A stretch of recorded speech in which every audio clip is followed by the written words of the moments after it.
поете, ай поете. Стига си ми писал стихчета лирични, стига си въздишал все едно съм муза. Муза безтелесна, фея най-чудесна, жена сама, жена с мераци прозаични, с тяло биологично и кесия безгранична.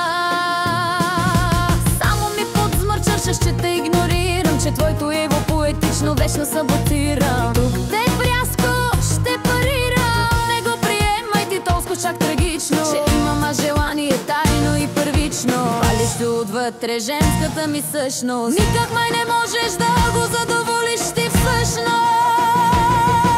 С театри бона, дето ги изкарваш, хилаво тело сложение и взора си смутен. Къде си тръгнал ти бе, младеж зелен, симп недорасъл без мускул и финанс. Ставаш ми само за некой пасеанс, на теб не гледам хич сериозно. Не ме съди ти твърде тенденциозно, не си мисли, че съм много амбициозна. Надменна и студена с държание безпардонно, не го искам, него аз бленувам. Само кът го видя разширява мазеница, включва моментално режим на хубавица. Маслена усмивка по лицето си разливам, нямам грам контрол, не съм виновна, че от любов преливам.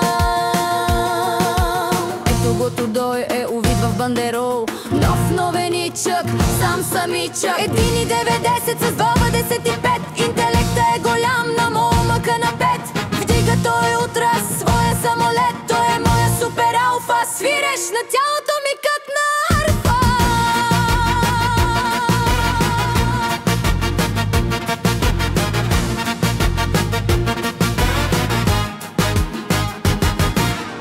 И понеже питаш ребром, бодро ще ти кажа, без маска и грим ще ти го изкажа. Какво искам аз ли? Какво ли? Какво ли?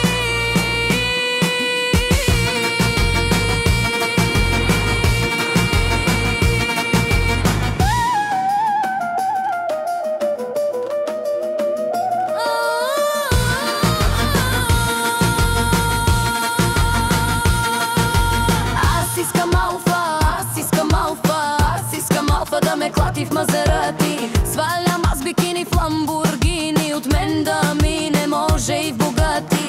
Има той въображение богато, шам ме фане мъжката, с него аз ще бъшкам, на него ще се дам, може и аз него да изамамам.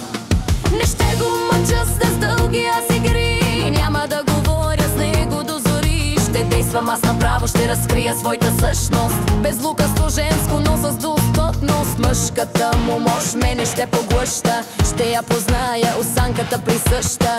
Воин, мъж с походката на звяр, по-детски чист, но с леко тъмен чар. За него ще бъда любовница, че връста от теб поете отношението. За него тялото ми и сношението, тялото ми и сношението, тялото ми и сношението.